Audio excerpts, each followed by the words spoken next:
But we want you to get the sense that there is always this current that comes forth. So we want to give you the big picture. So your source energy, and you decide that a part of your perspective will come forth into this magnificent physical body. So you extend yourself forward where you explore contrast.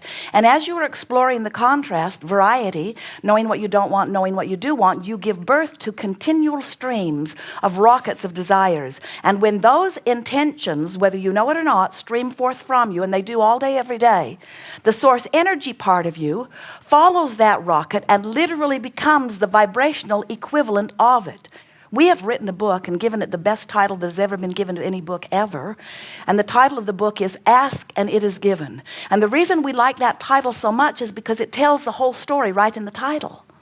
We wanted a longer title. We wanted the title to say, so I am non-physically energy, and then I decide that a part of me will come forth into the physical, and I come forth into a magnificent body, splat, there I am, and then I explore the contrast of the time, place, reality, and I give birth to a constant, steady stream of rockets of desires, and when that happens, the larger part of me follows the rocket, embraces it fully, gives its undivided attention to it, becomes a vibrational equivalent of it, and when law of attraction responds to that vibrational essence of that which I have become, then if I get into vibrational alignment with that which it is, I get what I've asked for.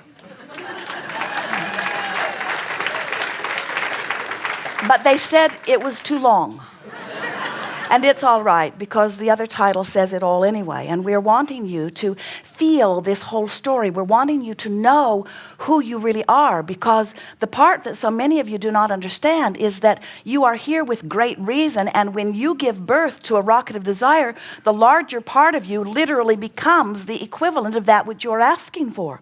So when you don't have enough money, you ask for more money, and do you realize the veritable fortune that has been amassed for you and is being held for you by your non-physical counterpart? Do you understand that everything that is physical is thought before it is physical? So do you understand that when we tell you that there is a vibrational escrow, we love those words, a vibrational escrow that is your future experience? Do you understand the power of that? Do you know that it's the real thing, that it's not if it will happen, it's already happened, and that all you have to do is in your day-to-day experience with the thoughts you're thinking and the words you're speaking, find vibrational alignment with that part of that which you've been asking for, and then it must manifest in your experience? It must. It is law. It must. So if there are things that you know that you've been asking for that have not yet come into your experience in what you call the real life, physical manifested way, it's only because a part of you has become it, but you are not letting the rest of you catch up with it. And do you know that when you don't let the rest of you catch up with something that life has caused you to become, you don't feel good? And do you know that the reason you don't feel good is because law of attraction, this powerful law that manages everything in this vibrational universe, that's the same law that says when you set your radio at 6:30 a.m., you're going to hear what's being broadcast from that tower. In other words, the frequencies match up. Vibrational frequencies are managed by law of attraction. But something that most of you have not realized as you've been thinking about and hearing about and beginning to dabble in your conscious awareness of law of attraction, there are two vibrational aspects of you that have vibrational relationships with each other, both of which law of attraction is responding to. In other words, there's the you and the drum you're beating. Don't have enough money, never had enough money, really want more money, don't have enough money, really want more money, don't have enough money, never had enough money, I don't have enough money, that costs too much, I don't have enough money, that costs too much, I don't have enough money, that rich bugger over there's got far too much money, not fair, not fair, not fair. So as you're beating the drum of not enough money, even though there's a veritable fortune in your vibrational escrow, and even though the non-physical part of you is standing there as the holder and the liver and the beer of all of that fortune, and even though law of attraction is responding to both versions of you, you can't in your physical form experience the expression or manifestation of that abundance if you're beating the drum of not enough money. And the reason that it feels so awful, like discouragement or disappointment, is because in your beating that drum, you have established a chronic, in most cases, vibrational variance between who you are being and who you really are. You are a prosperous being, but you're not letting yourself be it. And that vibrational variance feels like negative emotion to you. You see how it works? So, have you been hearing about law of attraction? Of course you have. You have been hearing about law of attraction, and do you understand that what you think about and what you speak about and what you feel becomes your point of attraction, so that law of attraction is giving you what you are offering vibrationally? Beginning to get the sense of it as you play with parking lots and lovers and different things.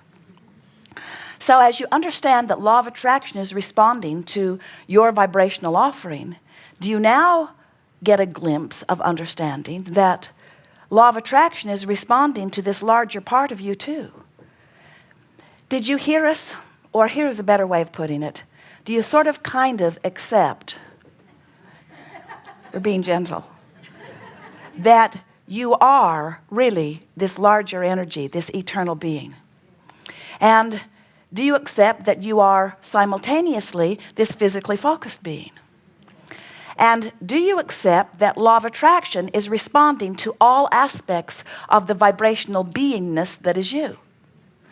And does it make sense to you, since this is the eternal you that has been around longer than dirt, been around longer than this physical experience, been around longer than you have any way of conceiving in terms of time, this you and this you, which one do you think law of attraction is responding to in the strongest way? Which of those vibrational responses do you think is the strongest? We may be hinting. So as you acknowledge that this part of you has for a very long time isn't even the right expression, is so timeless and so eternal. Law of attraction has been responding to this eternal essence of that which you are for such a long time. Can you feel the pulling power of law of attraction responding to that part of you that is standing in your vibrational escrow, and law of attraction is responding to it? Can you feel it? And if you can feel it, can you feel the pulling power of that?